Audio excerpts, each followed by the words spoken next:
Hi, everyone. Thank you very much for your support for the 49th of the Hong Kong International Film Festival.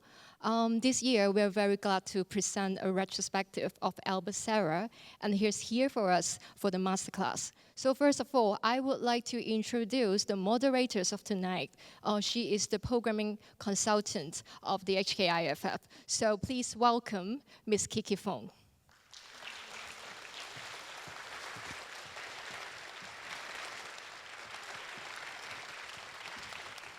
So for now, please have your round of applause to welcome our protagonist of tonight, the exceptional Mr. Albert Serra, to come to us.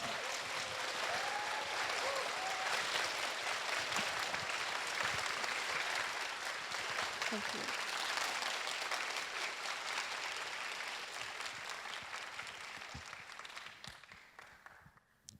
you. Good evening, everyone. Albert. Thank you, and welcome back to Hong Kong. Thank you. Thank you. So thanks for coming to the screening of Afternoons of Solitude. And thank you, Albert. Thank you for staying for the masterclass. Albert, you've made a number of wonderful fiction films, and I know you've made also some documentary or mockumentary of the making of your films. But a documentary, this is the first time. So could you talk about why a documentary and why the subject of bullfighting?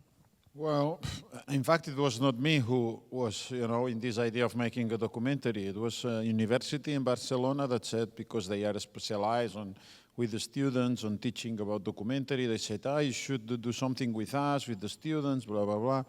And I said, well, I don't know. I don't have any subject. I like feature films and fiction films, because it's direction of actors, and everything becomes more, it's important, the psychological part of, dealing with actors, with the characters, also with the people, the real persons.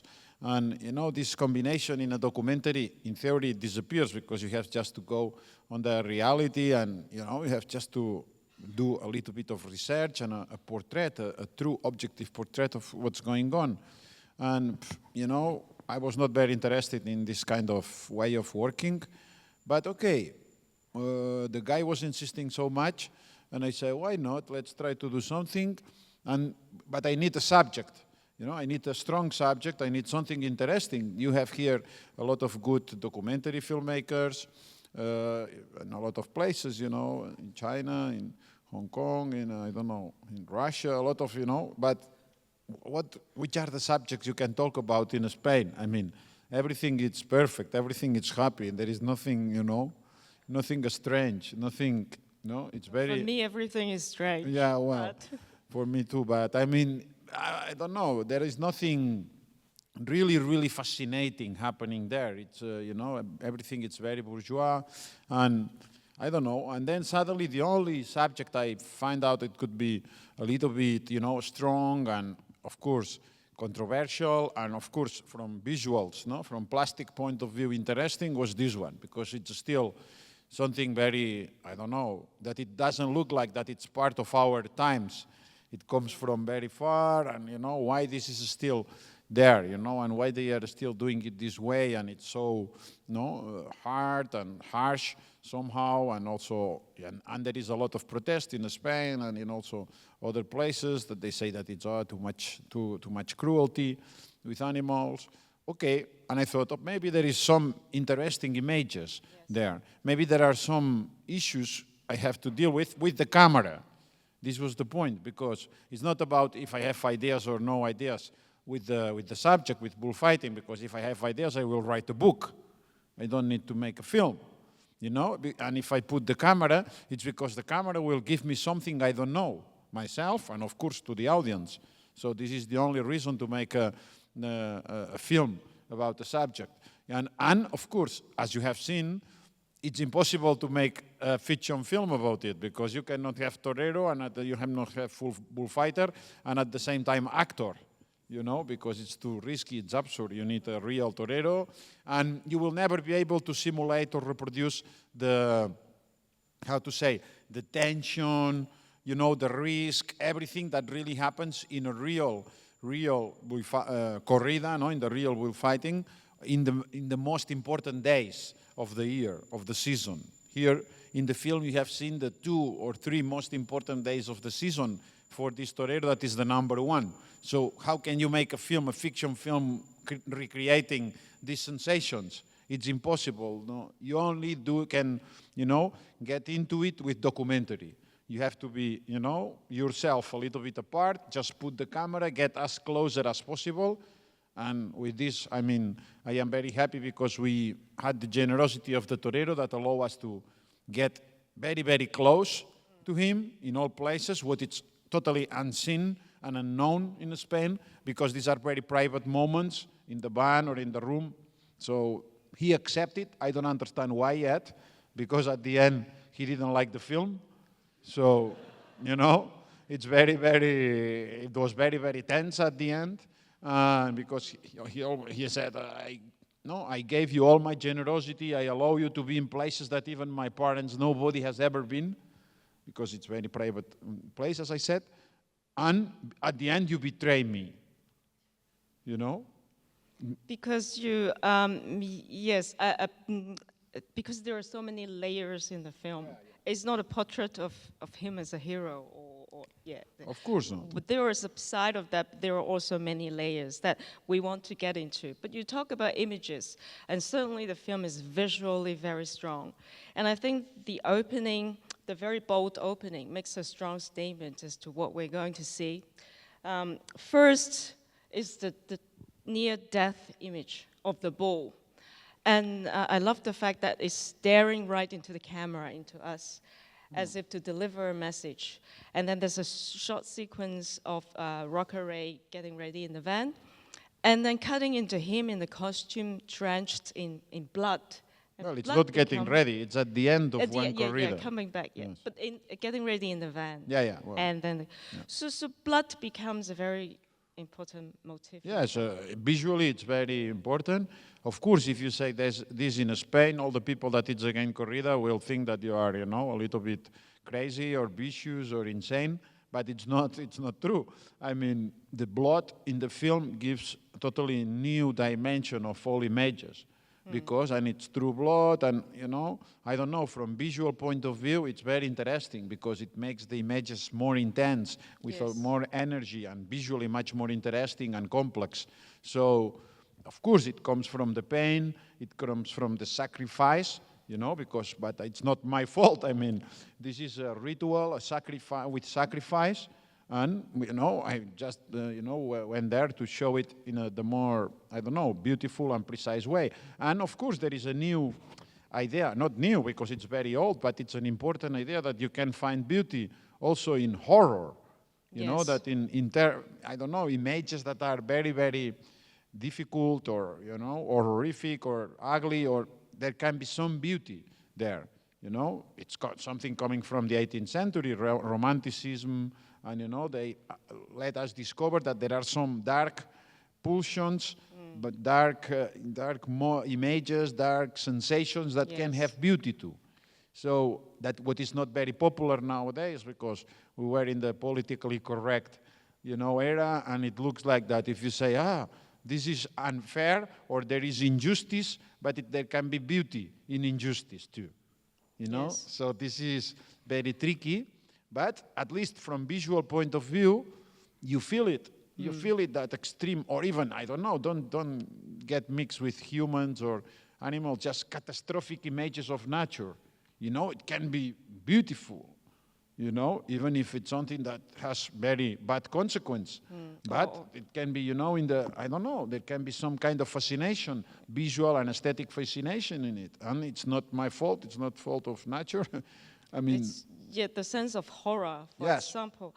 I was very struck by the reflection of the light from the blood of the bull. Yes. The blood coming through the banderillas. And that certainly carries very, very mixed feelings. Yes. It's not only the blood, only mixed with the costumes, the gold costumes, also some, lights reflecting, different, for example, the base or different things, So it's quite kitschy images somehow, but beautiful, on the edge of a lot of things. As you said, there are also on the visuals, a lot of layers, because sometimes you will say, maybe it's too much. But then, no.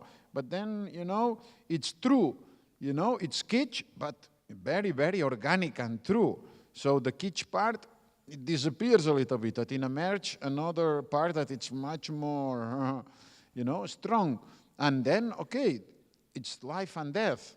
So when you mix this kind of like golden or, shiny approach to life and death, true life and death, and true risk, and, it's quite unseen, the combination. Because when we see about all these costumes, we think about a party. We think about, we think about something happy. We think about celebrations. We think about, we don't think about being in such a, strong and sacrificial ritual. So it's the combination of the two elements that make it work and that make it unique from visual point of view. And this, if you go in deep, and there was a great tradition in Spain of fixed photo, of pictures of bullfighting, and there has been, a lot of photographers specialized on that, but never a film. Never a film went so deep and so far, and also obviously with time and all the tension, all the intimacy, even in the arena, this confusion of this point of view, Sometimes you feel it's a point of view of the bull, or the bullfighter, and they are so close, and this symbiosis that here didn't happen with a lot of harmony, because the bulls were difficult and tense, and, but sometimes can be much more harmonious, and there can be some kind of almost a love story between the bull and the bullfighter. But here, by chance, okay, the days we were there, the bulls were very difficult. So it was much more tense and much more inharmonious. And there were real friction. And as we see, because the toro tried to, several times, some of the toros the bulls tried to, attack him. Yeah, attack him. Violently. So it was very, very... Yes, that's a very interesting point about the interaction between the two, which I'd like to go back to later. Yeah. But I think there is also a very strong sense in the film that the bulls are extremely, in the context of bullfighting, the bulls are extremely objectified and diminished. But I think your shots on them bring back some subjectivity and dignity to the animals, because I think those shots of the death of the bulls, of them falling down, and the close-ups of their body parts are very important in bringing out another layer, because the fight is as much about the matador or torero or also the bulls. Yes, I mean, it's a combat. I mean, it's a fight between the two, so I try to... Almost like a dance. Yes, a dance, no?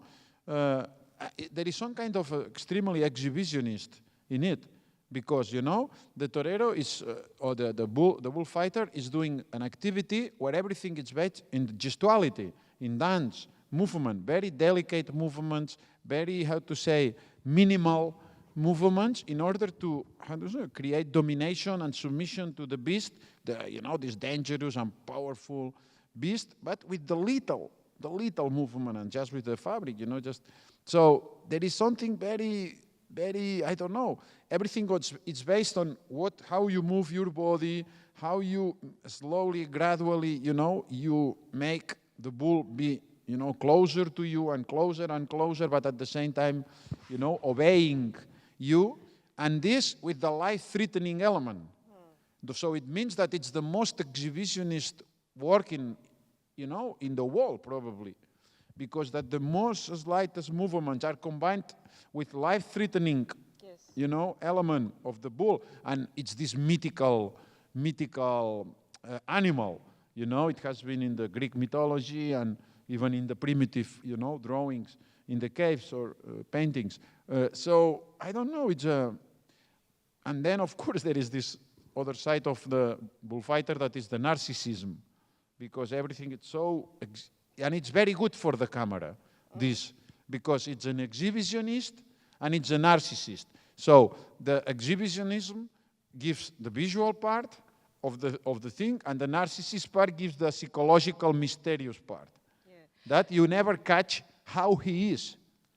You understand that he's very narcissistic, but you cannot, you don't know why he's doing this, and if he really is alone, or is he really different from the other ones, from the team, or, you know, what is going on in his mind? You never know. Yeah, there's a lot of mystery. Yes. Yeah, in this performance that involves death.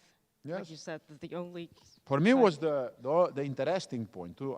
I showed how it's going on, everything, you know. I think that we show quite clearly, and with images unseen before, and with dialogues and sound unheard before, how it's going on, no?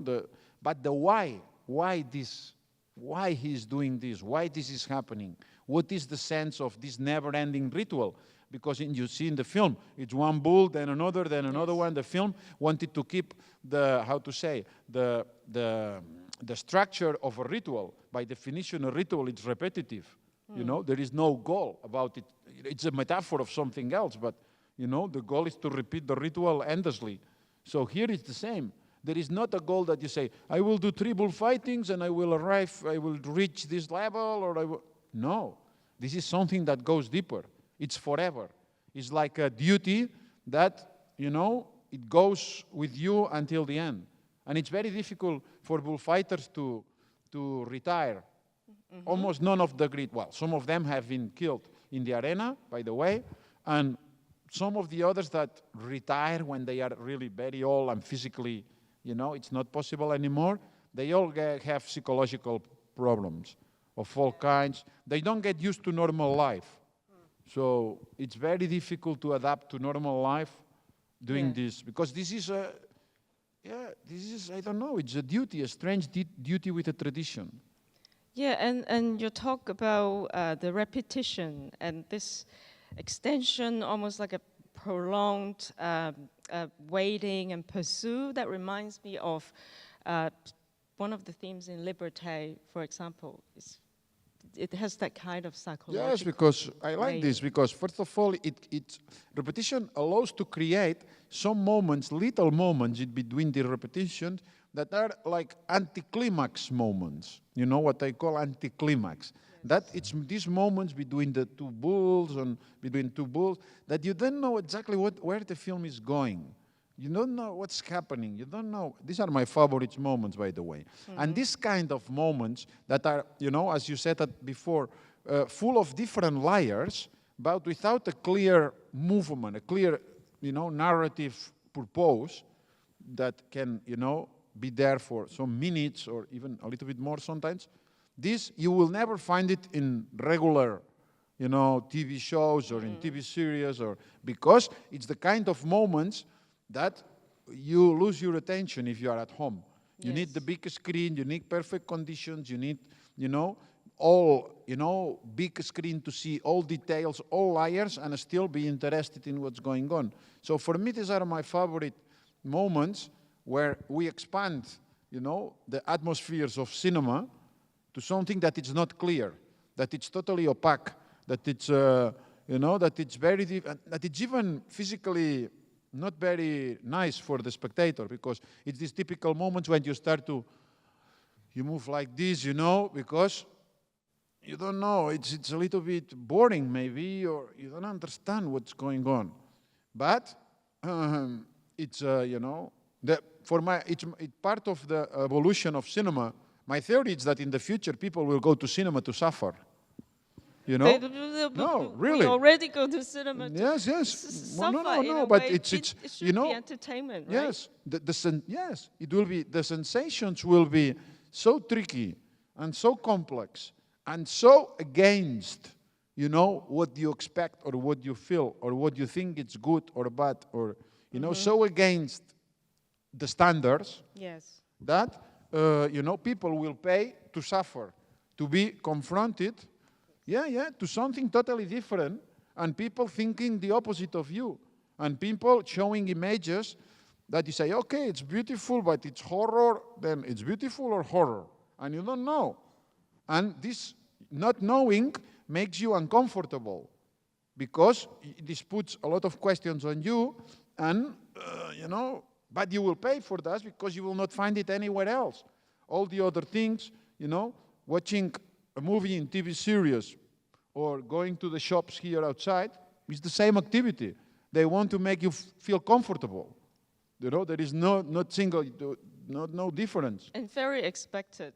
Yes, of course. You pay and you get what you wanted with the money you have. So, and they don't deceive you. You know, they always give you what you give. You know, what is written in the contract for your money. So, but just not knowing what you will receive in exchange of your money going to the cinema, it's something very, very, it's beautiful. Yes. I mean, and it's something that I think that will grow up in the future, and you can tolerate this with best conditions, with big screen, big sound. Okay, you can really, go for it. Of course, at home, in the small screen, you will get distracted. You cannot get into the thing fully, truly. But here, you are here, and okay, you enjoy somehow the challenge of the experience. I think it's also the quality of great art. It's never something that's easily understandable or clearly explained. And what you talked about, it's almost an answer to my question, because we talked about many layers in the film. There is the brutality of it, Yes. the risk, the danger, but also the courage, if you may, of the bullfighter, and also the vanity of it, the expose of the disturbing nature, and the questionable inflation of masculinity. I think that repeated praise of him in relation to balls. But there is also a sense for me that there is an ambiguity or ambivalence towards each of these layers, as if you resist to let a very definite meaning. Well, because there is humor too. Yes. There is humor, there is irony, there is also the true human aspect, because these are, the previous categories are almost abstract categories, the courage, if it's brave or not, the violence. But okay, the human aspect of, the team, what is very nice, because when we talk about this layer, you see, they talk about balls, and you have the biggest balls, and they are praising him, endlessly. But at the same time, the way they say this, if you pay attention in the faces, if you really, not only listen to dialogue, you see a little contradiction, because the sentences are like caricatures, but the way they talk about it, it's more moving. Even there is one moment where in the band where the guy on the right is crying, truly crying behind him. Have you seen this? And the guy in the left behind him in the band is saying, the bulls, you have the biggest bulls, I don't know, and blah, blah, blah. I said, what is this? And because you have to know that all the assistants, in general, all the part of a team of a torero, they are, matador, that it's the killer, that it's the main torero, himself, frustrated. They didn't arrive to the level of becoming themselves the leader, the matador, the killer, the important torero of the team. So they know how difficult is it, how dangerous, how, all the psychological strength you need, all the discipline, all the luck, all the, talent, all the, they know what you need to arrive to the high level and to be the matador and not the team. So sometimes the way they say things, it looks caricature, but it's not caricature, and I know it. Because they truly admire him, they truly, so again, there is some kind of ambivalence, and for the reason you can feel that there is one guy crying behind, and the other it's like saying all this crazy sentence. And this creates a very strange atmosphere where, it's very difficult that somebody writing in a scenario, a script, can imagine all these ambience mixed in the same scenes, in the same moment. It's very difficult. It's almost impossible that somebody can create this from zero, coming from one single mind. It has to be all the contradictions of reality that will create these atmospheres, because involving real people in difficult circumstances, in very tense moments, with a real and true human aspect, a real and true psychology, also, of course, the tension of being a show. You have to deliver something to the audience of the stadium, of the arena. You know, so it's very, very difficult. And for the reason I was happy and I was, you know, to have this access, because it really shows something nobody has ever seen before. So this, only for this, it's already worth the concept of a documentary, because it gives you something unseen. Yes. Then it can be also more or less well done at the level of cinematographic language, and much more or less original, and more or less, I don't know, visually stunning or more flat visually, but, you know, at least it's unseen. Yeah, and the depth of the complex psychology. I like. I mean, the death of the bull, I will like it very much, because it was, of course, it's sad, and there is some kind of melancholy, but it's the reality of life, you know? So it's a metaphor of something else also. It's, of course, a metaphor of the, you know, all conditions in nature, all in the world, everything has to die, you know? Yeah. So, and also, I don't know, for us, I mean, with the cameraman and when we were shooting, we became very moved by it, and somehow it's an homage we pay to the bulls, because, you know, it's at least if they die, you know, fighting, just give them the last seconds on image, on a screen, you know, the very last seconds, it's for them, you know, and then, of course, I like when they put it away from the arena on the floor, because this is also reality of life. Yes. You know, we gave these last seconds to the bull, but then when it's dead, it's nothing. It's just meat, flesh. It's a piece of flesh. It's like human beings. When you are alive, you are still full of spiritual and intellectual and, I don't know, human content. But once you die, you are a piece of meat, you are a piece of flesh. Nothing remains. So this contrast in the bull, of, you know, for me was very beautiful. And this was what the torero didn't like, for example. One of the things that he didn't like of the film, he said that this was too much underlined. What I do not agree. But he thought, there is too much violence, and you focus too much on this, you know, last moments of the bull, and too many bulls dying, and But that's the reality, and also I think. Of course, every corrida, every bullfight, it's six toros, you know. I don't know, and he's doing 70 or 80 per year. So, what is he talking about? I'd like to talk about, as a response to what you just said, there is a moment in the film, I think in the early fights, of the first or the second fight, when the bull falls down and dies, is juxtaposed with an off-screen dialogue with the Roca Race fellows praising him. You're great, you're the best. And there is a strong sense of irony. And that's when, I think that's a prime example of how a film's mise-en-scène is carrying a message. I like when they might just say something and the sound says something different. Yes. You know, I have used this in a lot of all my films. Yes. You know, when there is, even on the perception of time and space, you know, here we use it a little bit on the ellipsis, on this, especially this anticlimax moment when, for example, the sound, it creates an ellipse, no? In one of the fallings of the toro, it says, okay, it looks like that it's a little bit later, but the images is continuous. So what's going on here? You know, it distorts your perception, or the opposite I do very often, you know, when the image, you know, it looks that the cut, you know, represents that there has been a little bit of missing time, so there is an ellipse in the cut of the two images, and the sound is totally continuous. So, you know, so you don't know exactly, well, of course it's done in a very subtle way, but you know, your perception, and the same with the content, the pure content on the dialogues. They are saying something, they look ridiculous, but what you see, it's not ridiculous. It's serious, very serious even.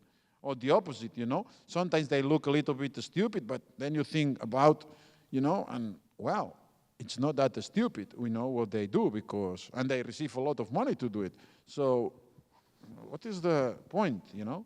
And I think that this show in particular has all of these contradictions, but it's covered by something spiritual, because it's a ritual, and because it's, I don't know, it's symbolically something important. If you go to, for example, I don't know here which is the most famous sport, but tennis or football or whatever, there is zero spiritual content there. There can be very interesting and entertaining and beautiful, but spiritual content, zero. At least here you have something. It's something that goes deeper.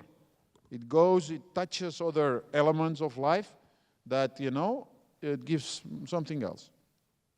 Yeah, I think we can talk for another 3 hours at least on this film. But I would also like to talk about your other works and your approach as a whole. I'd like to go back to one of your earliest films, Honor of the Knights.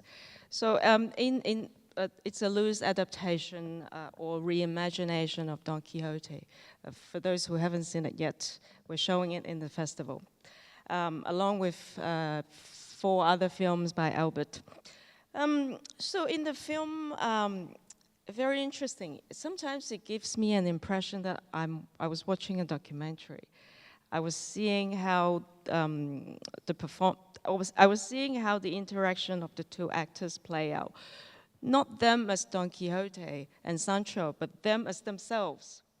And whereas in Afternoons of Solitude, sometimes I feel like I'm seeing fiction. Mm-hmm. So I feel this interplay between reality and fiction is very important in your film. Yes, because, I think that it's because of 2 reasons. Main reason, or no, they are both important. One reason, it's because, the methodology I use, it's close to documentary in general. Because since the very beginning, I use 3 cameras, no hierarchy between the cameras. The cinematographer is operating 1 camera. There are no assistants. Very light cameras with zoom lenses. So with small or as little as possible tripods, that every camera operator, including cinematographer, can take care of his own camera with the tripod. So, as I said, 0 system, no screen, no combo, no, I never check any of my images, of any image of my films before the end of the shooting, except here, for obvious reasons that we had a lot of rushes and it took 1.5 years, and this was a documentary. But in the feature films, I never check one single image of my film before the end of the shooting. So it means that it's and very long takes, and of 20 or 40 minutes, or maybe even, I don't know. We do takes of 1 hour and 90 minutes even, So it means the approach is quite documentary, but then it's fiction. So it's fiction, and I am obsessed with the idea that I have to make the fiction grow up from that, methodology. And the sensation of fiction, this is the most important and a strong thing for me, without cliches. These are the 2 obsessions. Fictional, cliché. The more fictional you go, the more risky it's for the cliché, because you enter in a territory where we have seen a lot of images, a lot of scenes. So it's not that clear how increasing fiction you will, keep the originality. But okay, this is another point. Or maybe it's linked to the second reason, where this, as you said, this movement between fiction. In a fiction film, you see, documentary. In a documentary, you see, fiction. It's because I always work, with the 3 dimensions of the same. You have an actor there, or I have a body. Let's put it this way. This body, it's a person. A real person, a true person with his own feelings and problems and character, whatever. But then, since he is, being shot by a camera in the frame of a film, in the set and this frame, he becomes an actor. So an actor is a much more different. It's a different person. It's a different dimension of the person, because with the camera we all became more, more wicked, more self-conscious, with more vanity. We became worse person, everybody. So it means that, from human point of view, you are more sharp. You are more wicked, more, not nice. What's happening with people, becoming or going out from being just an anonymous person to become a person that is shooted, this is an actor.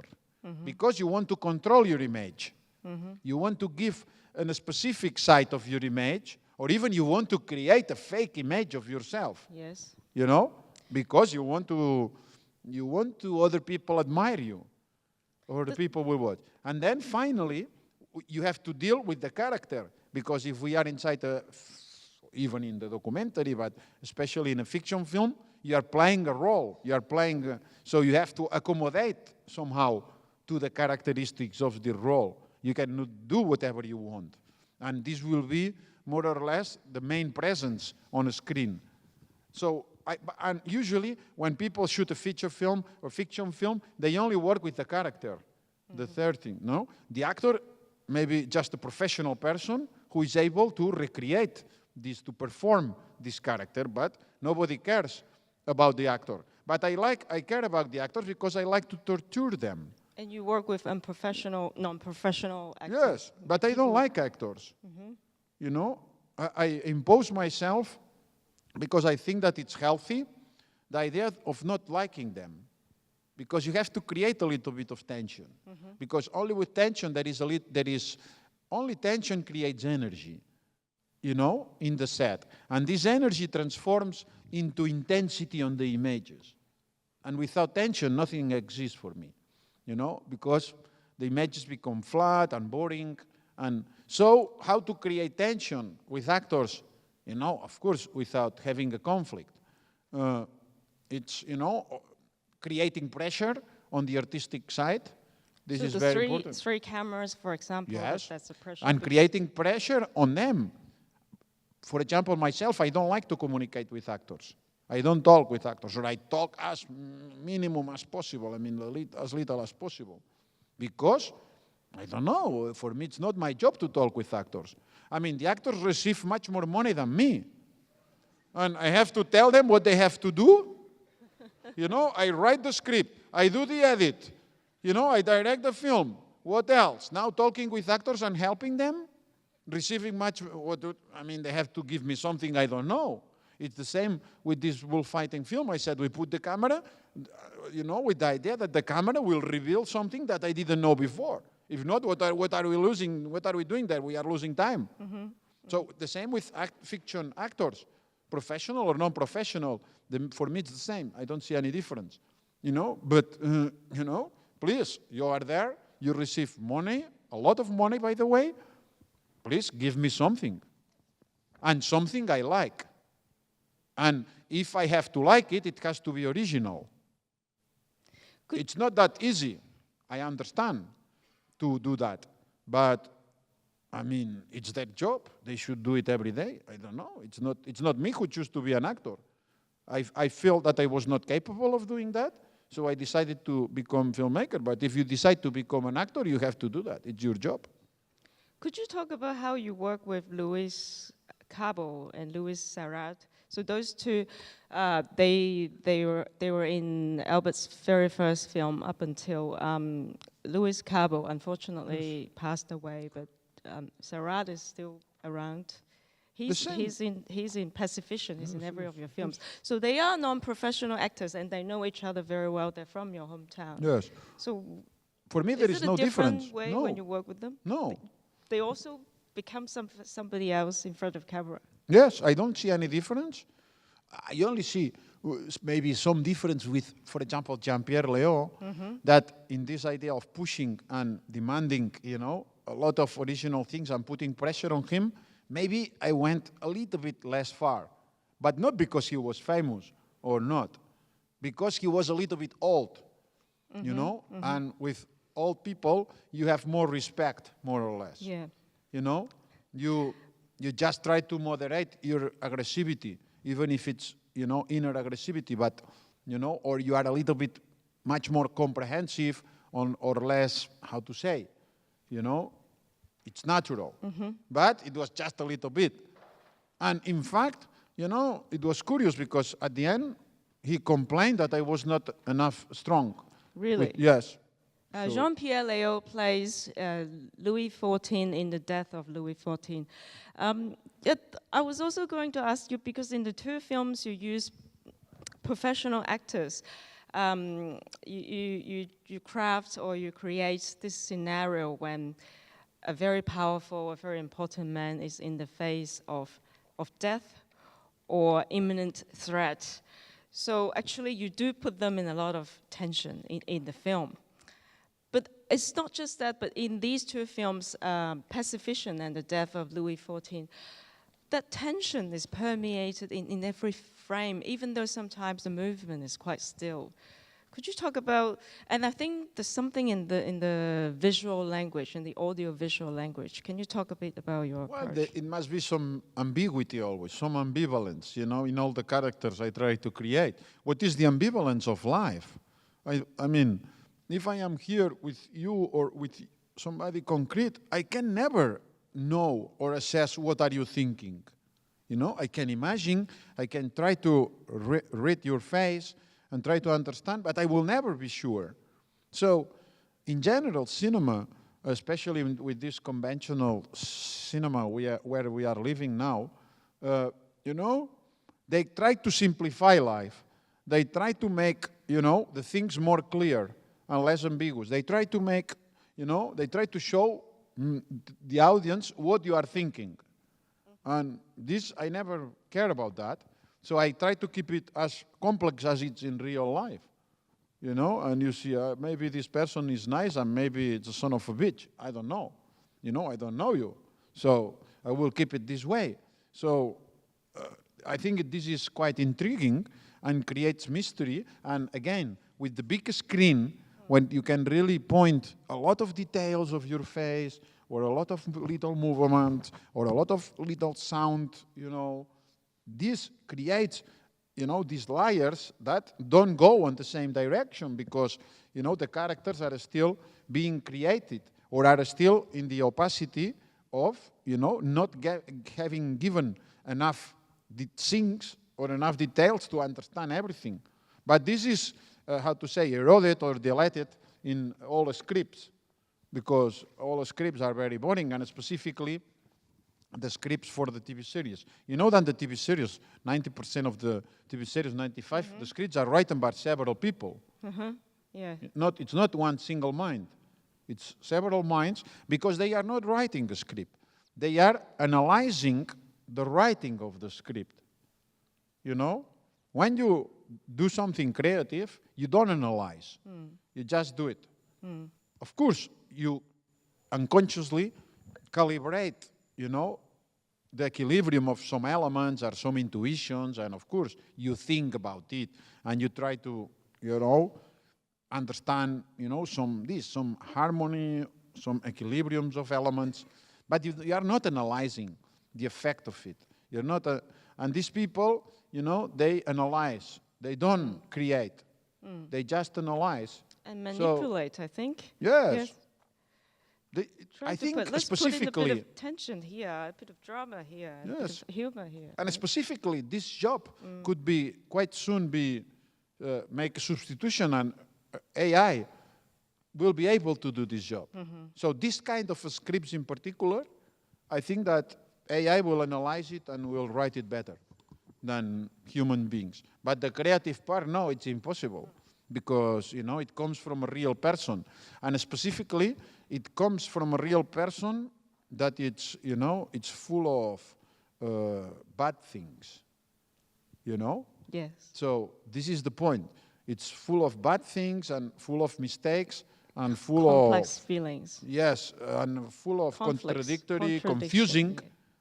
You know, confusion, when we talk about these anticlimax moments before, you know, some of the elements are based on this sensation of confusion.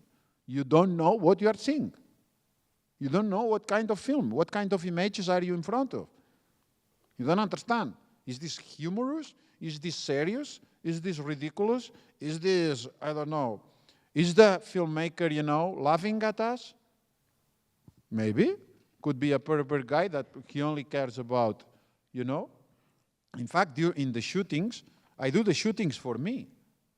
I am not thinking about. Of course, there is always a global, aesthetic or artistic goal at the end.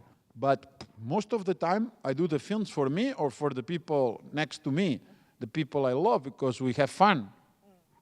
In fact, this was the main reason at the beginning to make cinema, to live a different life that was funnier.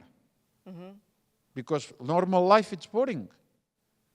So I thought, cinema will be funnier because it will be more crazy.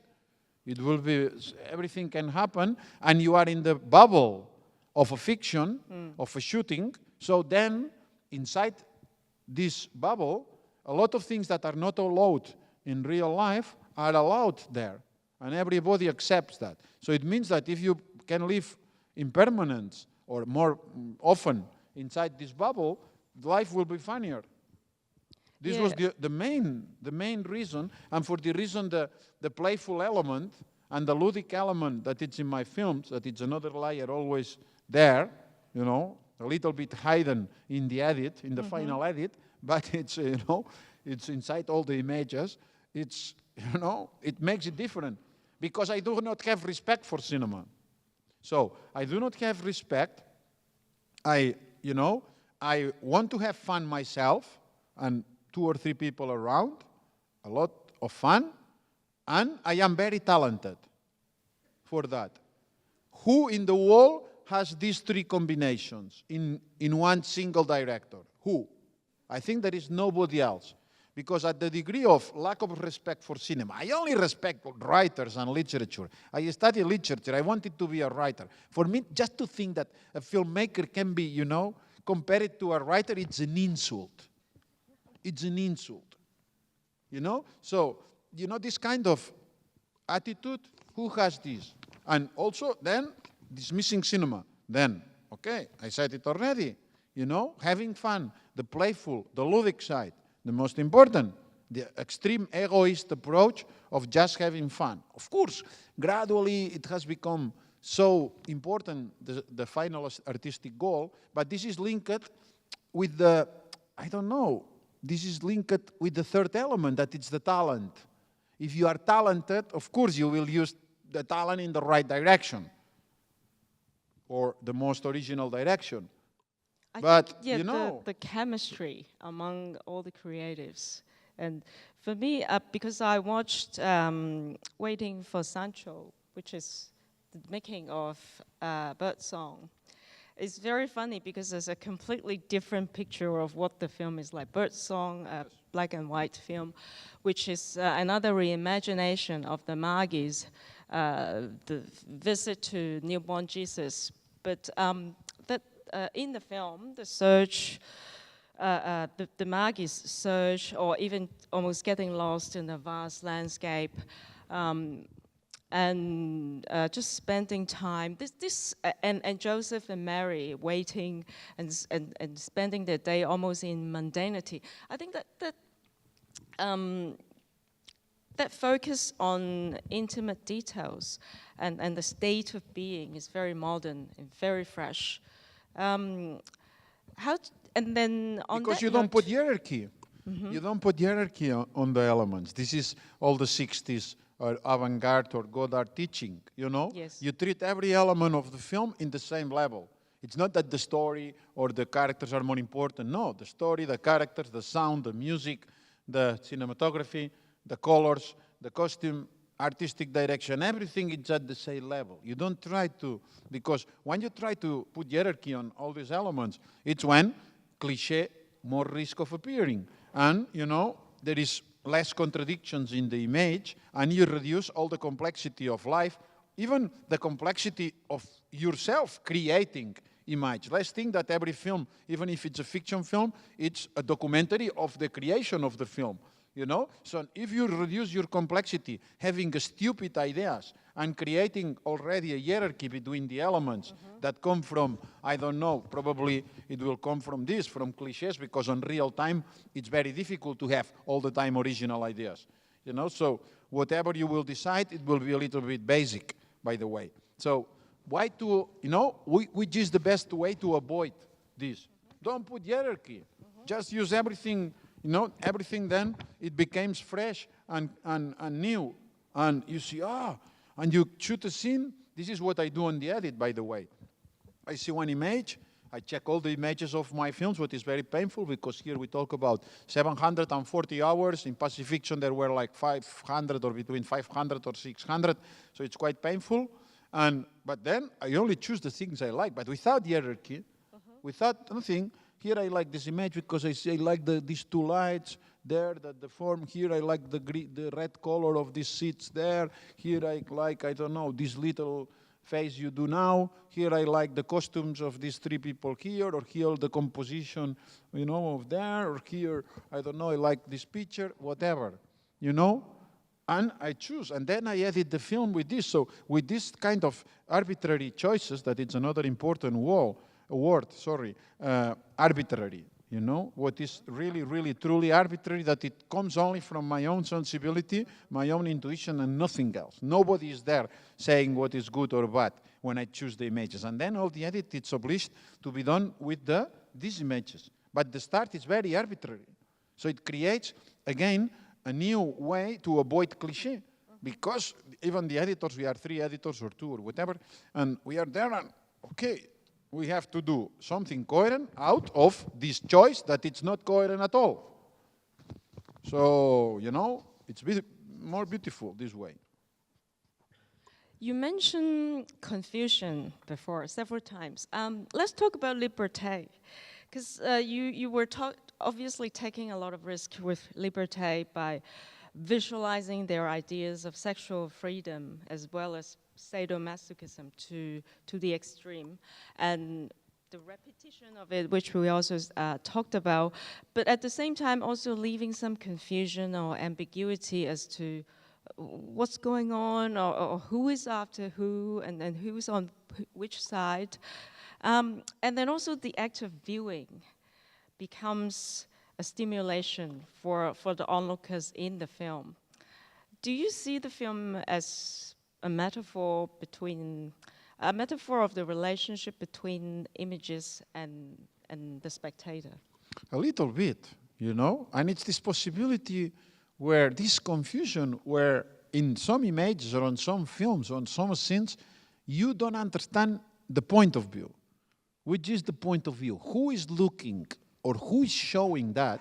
Because this film, every image, it's not only that there is the subjectivity of somebody showing this image that is the filmmaker of the film itself, but at the same time, because of the mise en scène, you have the perception that this shot is also a subjective shot of somebody else. Inside the fiction, a character of the fiction is looking.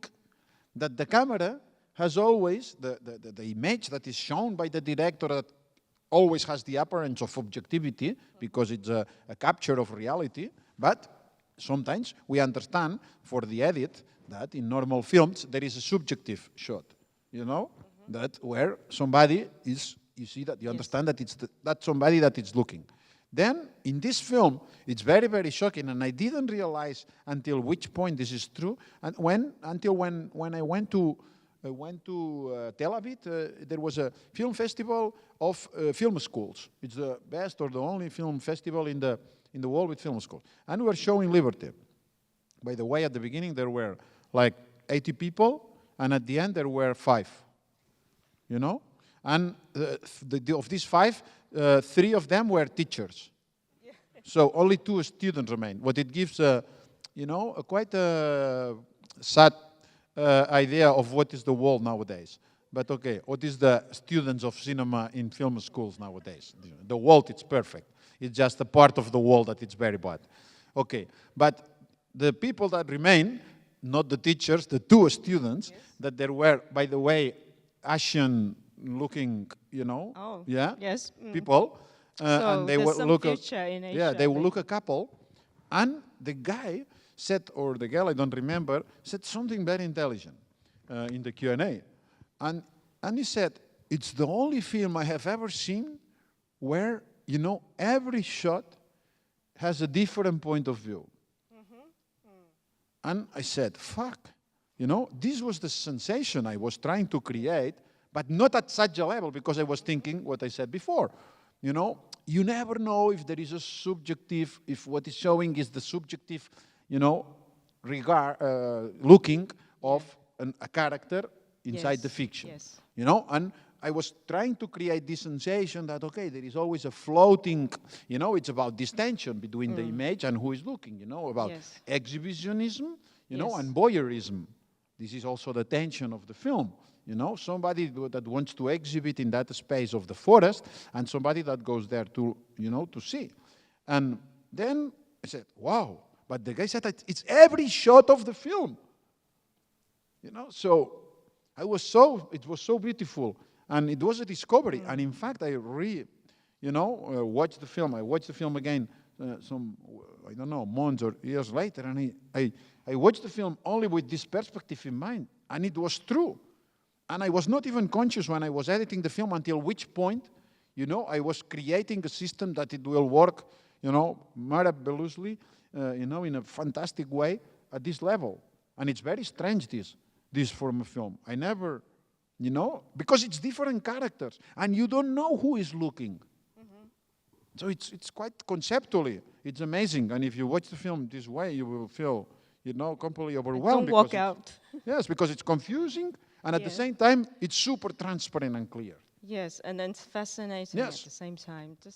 There's this very, very special charm. And it's about sex, so everybody wants to go and see sex, no? Explicit sex, I mean. And you talk about it in relation to the logic of the night. Yes. Also, this film and Story of My Death, the two films that are about night. Yes.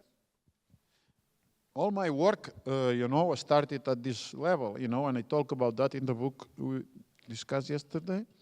You know, the night, it's the metaphor we have closer, the closest metaphor to what I talk about, this bubble of cinema, of the shooting of a film. There is a bubble where different laws apply. Different laws on personal relationships, different laws on morals, different laws on perception, of feelings, of sensuality, of, you know, different laws. They are not the same. And this is a little bit what happens in real life also, less exaggerated, and something that we have all experimented, and it has not any kind of bad, you know, element. It means that we have all been, you know, one Saturday night in, I don't know, being with friends, not even boyfriend or girlfriend, and there is beautiful ambience because people, okay, maybe they have drink a little bit or whatever, and, you know, there is some kind of magic ambience. And because people, it's a little bit more free, and, you know, and the conversation is funnier, and people is making jokes about everything, and there is no, you know, there is not this strict approach to reality that we all have, you know, in normal life. People feels more free, and there is more, I don't know, open, you know, way of relations, you know. So this that we all, and then you go, if you stay very long at night, and then on Sunday morning, the light appears, and he said, fuck, the magic is over. But this, we have all experienced that, I guess, no? It's quite obvious. It's quite, you know, simple. Yes. Yes, no? It's typical from human beings with a little bit of a soul. So you put this in this logic of night, but this only can happen on night. Because night, you know, first of all, it's darker.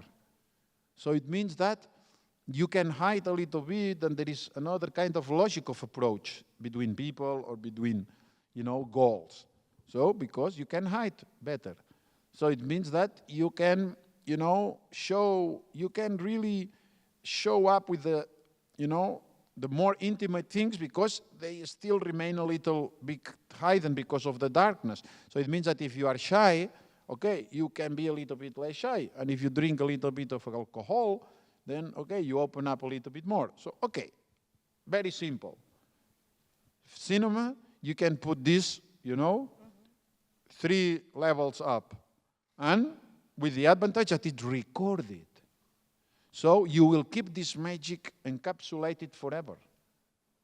So, but this is only possible because inside this bubble, the logic of night applies. And applies even a little bit in a stronger way.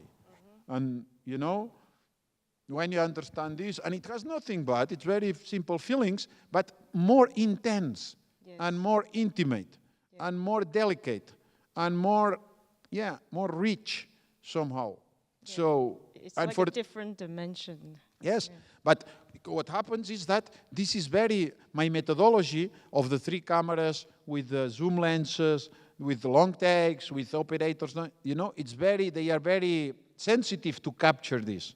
If you have this, but then you apply a normal methodology of preparing shots with, you know, this shot, one camera, blah, blah, blah, you destroy all this. It will not survive to this stupid methodology.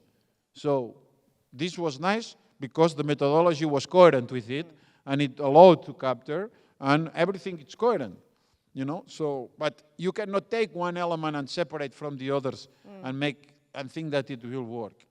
No, you have to be me, and you have to dismiss cinema, and you have to do not respect cinema as an art form, you know, and you have to want to have fun, and you have to truly believe that, you know.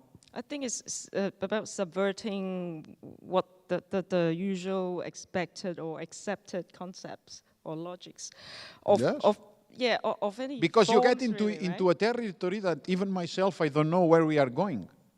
This is the main point. And the actors somehow, they accept this tension of, you know, of this artistic pressure that it's quite high, just because they see that I share with them.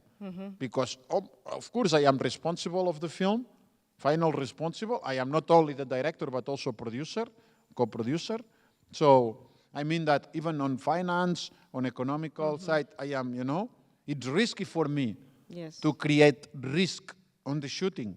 Because, of course, lack of coherence can arrive at the end, and the film can be bad. Okay, until now I was quite lucky. But who knows? The more risk you put, the more risk of going on the bad side also. So, I mean, it's not that easy to hold that. But the actors see that, you know, also for me, okay. And usually the conceptual basis of the film, the main core elements are quite safe. So, yeah, you articulate the idea of playfulness, and also the sense of creating chaos or tension on set. You articulate it very well tonight, and also in your book, A Toast to San Materia. It's a wonderful book, recently published. If you like Albert's work, maybe you want to check out the book as well. I want to go on for longer, but I think this is also about time to take some questions from the audience. We have 2 microphones set up on both sides. If you have any questions, you can come up and line up, and we'll take questions from you. Any questions from audience? Today is the first day of the festival, and we're showing the other of your films. You start good with this film, but no? I think some should have seen some of your films before. Let's also talk about, while we wait for the questions, let's also talk about the fact that up until Pacification, I mean before Pacification, most of your films are drawn from historical or legendary figures. But then it's fascinating that you take them out of the original context and you come up with completely new, unexpected perspectives. How do you craft those characters? I will not say I will take it out of context, because it's the same with the documentary. Yes, if you choose a subject for a documentary, you have to be a little bit respectful with it, because if not, you make a fiction and you make your own thing, and that's all. But if you want to really be interested in, you know, a documentary, this is the reality, you want to get closer and try to portray it, is because a little bit of true and sincere fascination or sincere, you know, respect there is in you, because, so the same with historical subject. You know, if you use an historical book or source of whatever, and there are some, you know, inner characteristics that belong to this historical period, you have to be respectful a little bit for that. But if you are too respectful, you become academic. It means that okay, what is your originality then? Why are you doing this? Just to say what we all know, or just to show what we all know because of academia knowledge, then you don't need to do it. You know, it's already written on books or painted in paintings or whatever.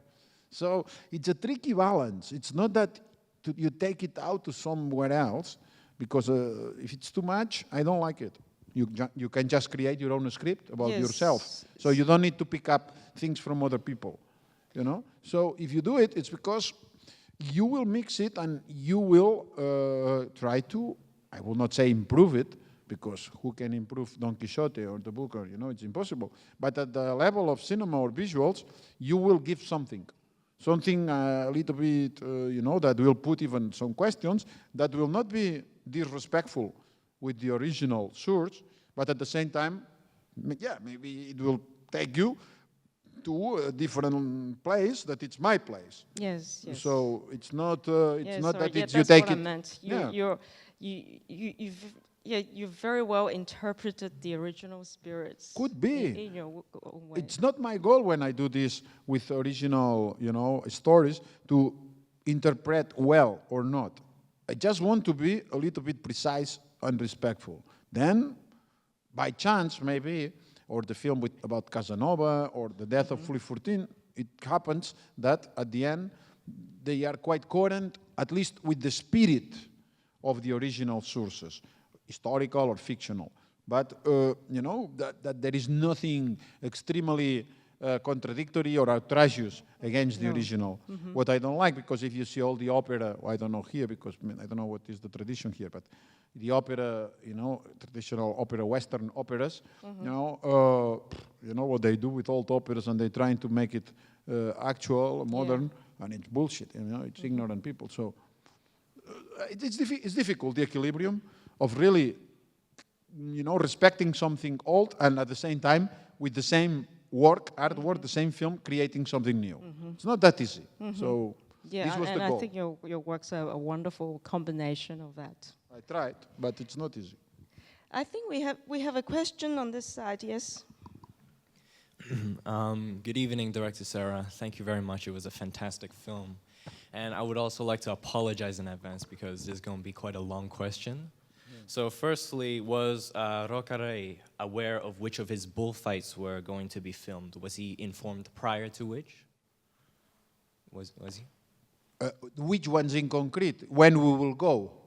Like just any of his bullfights, was he informed of which ones he was going to be filmed in? Or no, usually no. We informed him maybe some days before, because we had to deal with the arena, the owners of the arena, the TV rights, and it was about negotiations.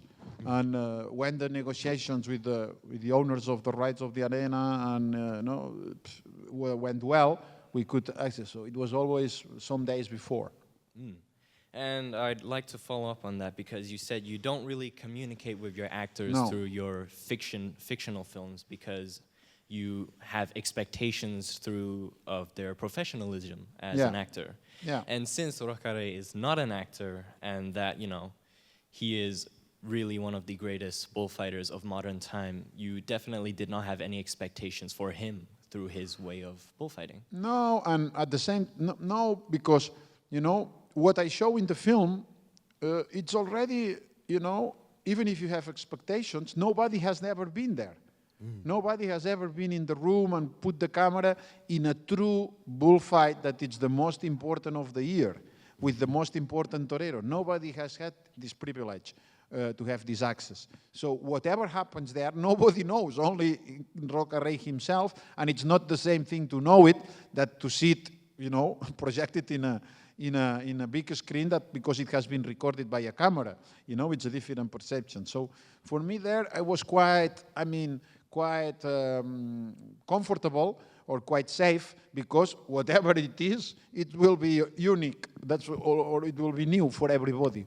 And this was, and of course, we can manipulate a little bit on the edit, and we shoot 8 rooms, you know, and in the film, we show 1 or 2, the best ones. We shoot also 8 or 9 or 10, you know, scenes in the band. of different, we can use whatever we want. So then it's a matter of choosing the ones that are really at the expressive level, on artistic level, are more interesting for a film. But, whatever happened there, I was quite confident that it will be interesting and unique. Absolutely. You also said I'm that... sorry, but I'm afraid we have to wrap up here because we've unfortunately run out of time. I'm sorry. Yes, we've been reminded that we're running out of time. Really sorry. Please come again in the next few days because Albert will be at the Q&A for the next several films in the next days. So unfortunately we also didn't get to cover a lot other more in depth on other films. But please come along to the screenings, and you will have a chance to ask questions again at the Q&A of the screenings. I'd like to wrap this up with a dialogue from Pacifician. In the film, Benoit Magimot, who plays the French commissioner in Tahiti, he's hosting a reception for a writer, and he said, "I can recognize real writers, those who can create a kind of foreign language, who provoke confusion rather than offering simplified clarification." It is also a beautiful way of summing up the impact of your works. So everyone, please join me to give a big round of applause to Mr. Albert Serra. Thank you. Thank you very much. See you in the next few days.